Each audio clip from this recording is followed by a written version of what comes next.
It's been about 9 months, a week, and a few days. And here we are finally heading back to the Keys after a long, strange couple of seasons. We're very excited about it. Weather's looking good. It's mild, it's a little muggy.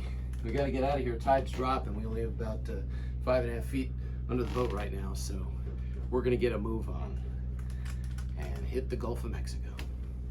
Oh, and why don't you take your headset while you're here? Here you go. Thank you.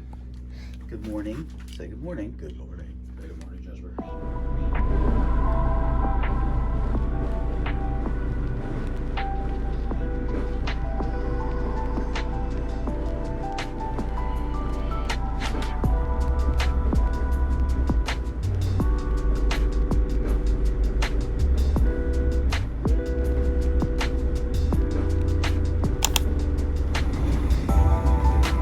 Okay, engines are fired up and we are going to scoot through that.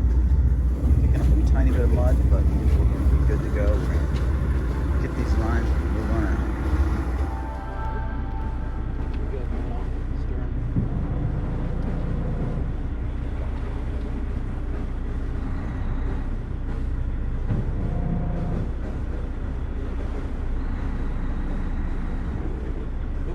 We're in the mud.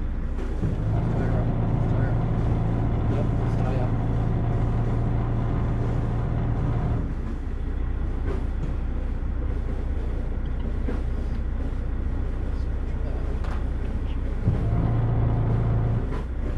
Well, we started it back up. There must be a hump behind the boat because we did not go. So we're gonna have to wait. All right, so what happened? Well, as you just saw, negative tide, which we knew, but we have as much water under the boat now as we did when we got here yesterday. But there must be a little hump behind us that we went kind of into. I'm wearing my Seaworthy shirt. You know, I wear my Seaworthy shirt every time we do a big crossing. It's kind of a superstition, I guess. Well, may that be the worst of our problems today. It's never happened before. The boat just stopped. Hopefully all is well, but we're gonna have to wait for some more water to get out of this little basin here.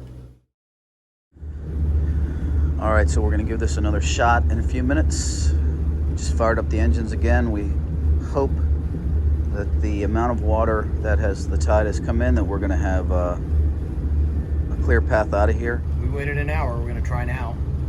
See if the extra half a foot we gained, which it should be, unless there's some hump, some magical hump back there. Try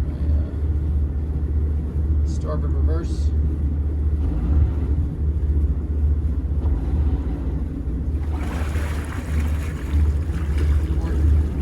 We got a little mud. It's kind of normal though. Yeah, I mean, in this shallow water, sure.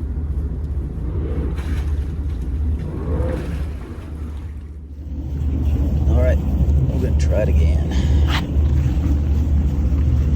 I am aboard. We are clear. Take her back nice and slow, Captain.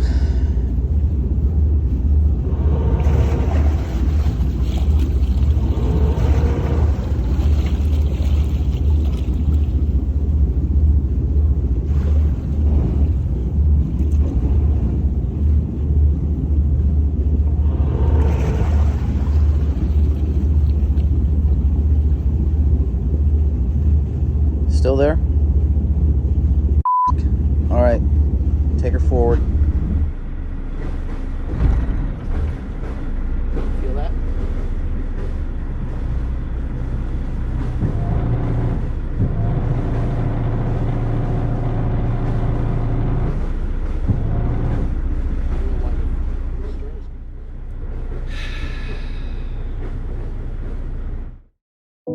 All right, as you can see, things were not going as planned, and now anxiety was setting in. In addition to falling way behind in our timeline to arrive in Marathon during daylight, we most definitely felt and heard a thunk as we pulled back up to the dock after that last departure attempt. So we called Amanda, the marina's fantastic dockmaster, and we asked her if she had any idea what was behind our boat. Well, she couldn't answer that, but she got a hold of Officer Dan, who keeps his boat at the marina, and asked him to do a little recon. But we were maybe even 5 feet back. About 6 feet right now. It was just behind our swim platform.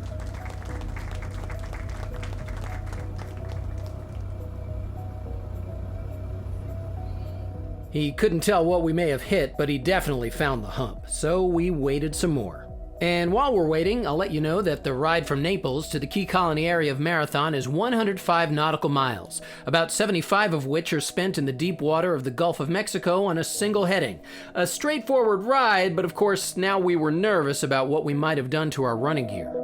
Okay, we waited a significant amount of time, we hope, and we're gonna give it a shot again. It's raining lightly. Engines are fired. We had to plug back in, which just got done. Getting the power back on the boat, and we're gonna give this another try. We're gonna keep it tight to the dock this time, as tight as we can. There's the captain.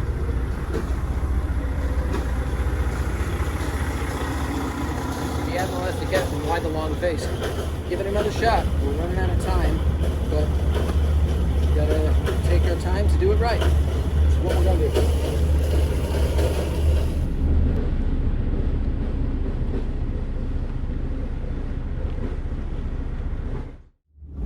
Just take her slow.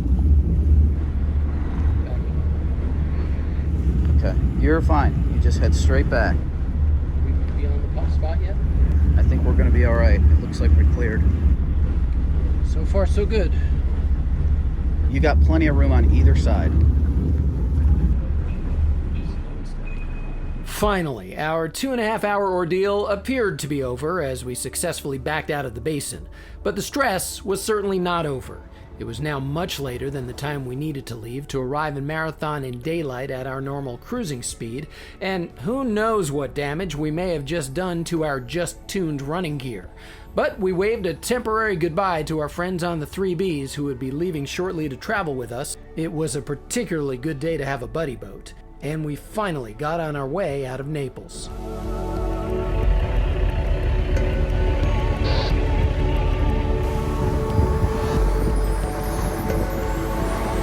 Back on the go. Wet but calm.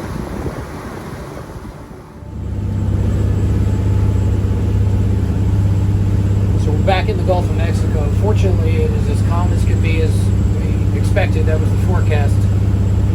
It's raining, but that's okay. We're going to punch through the rain, and we're traveling at about 17 knots. We love to travel at 10 knots.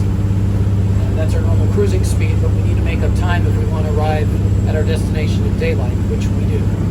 We've never pulled into the spot before, and for many reasons. So we're going to run fast and burn fuel because we feel that's what we need to do. Everything is running well, and we'll hope it continues to do that. And continue on with the day. Fortunately, as the day wore on, there was no evidence of any damage from our thunk. Given how calm it was, we were surprised that this was just one of a few boats we saw along the way.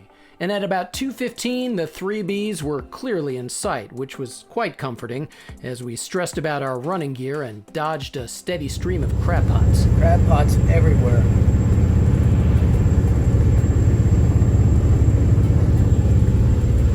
Be on the lookout. Some days on the water go exactly as you planned.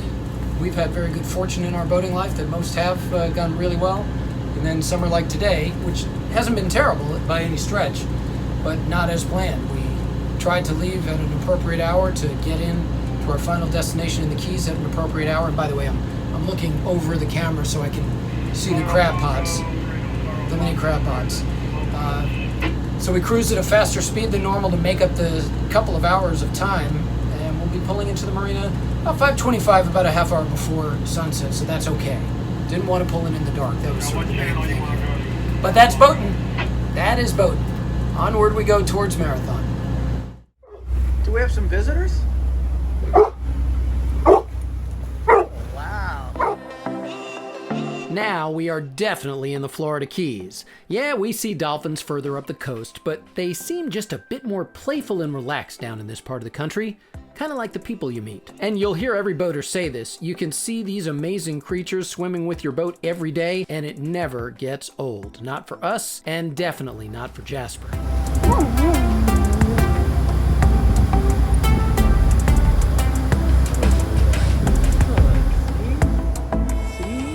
See?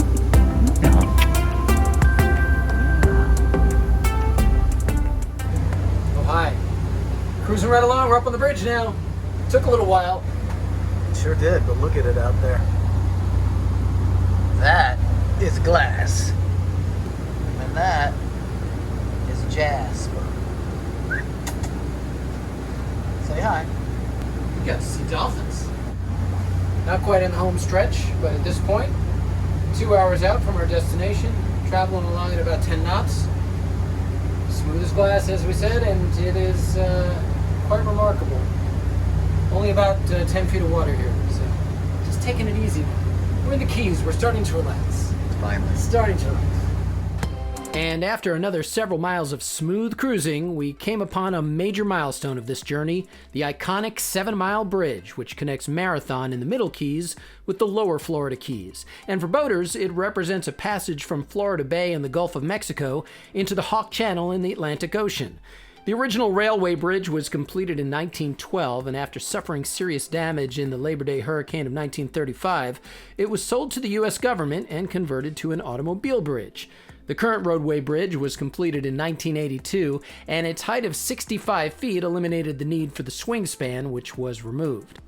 Shortly after passing under the bridge from the north, the channel into Marathon's primary harbor, Boot Key Harbor, is just to the east. Now, we were staying just a few miles east of the harbor, so we had a bit more traveling to do. And in case you thought Marathon was one of the Florida Keys, well, it's not. It's actually a city made up of 13 islands. That way to Key West, baby. Once we were clear of the bridge, we were finally in the home stretch. And while what would have normally been close to a 10-hour day only took us just shy of 8 hours because we were pouring on the extra speed, the extra stress wore us out like a much longer trip. We were ready to be done, and so was Jasper. The 3Bs followed us into what would be our home port together for the next couple of months, and we were very ready to check out a part of the Keys that had only been a quick stopover for us in the past.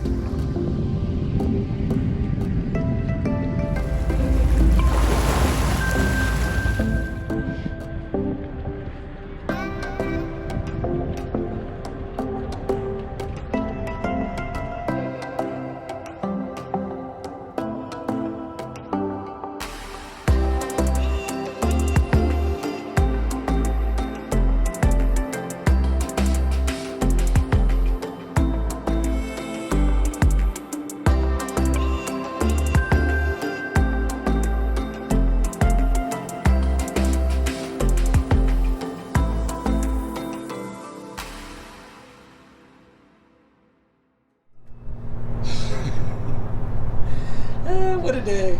Unbelievable. The day was not what we anticipated it would be. We'll ring the bell to say something because I'm wiped out. We are wiped out. All right. So we're here. We made it. We made it. We're happy. It's been a long day and a long time I'm coming. looking at the wrong place. Well, you should be looking at your I can't see. All right. phone. Don't worry about this. So we're just raising a glass right now. We're settling in. We have arrived, and it's pretty fantastic. It is. Long time coming. Cheers. What are we having? Cheers to all of you. Hello, Rita. Hello, Rita. Yes. Cheers, everybody. So, as we settled into our first well-deserved Florida Keys sunset of the season, we couldn't possibly imagine the good times that were waiting for us, and neither could Jasper. But that is coming up in another episode. If you enjoyed what you saw, we'd love it if you'd click the like button, and be sure to subscribe and whack that notification bell so you don't miss a moment of the adventures of OLOH.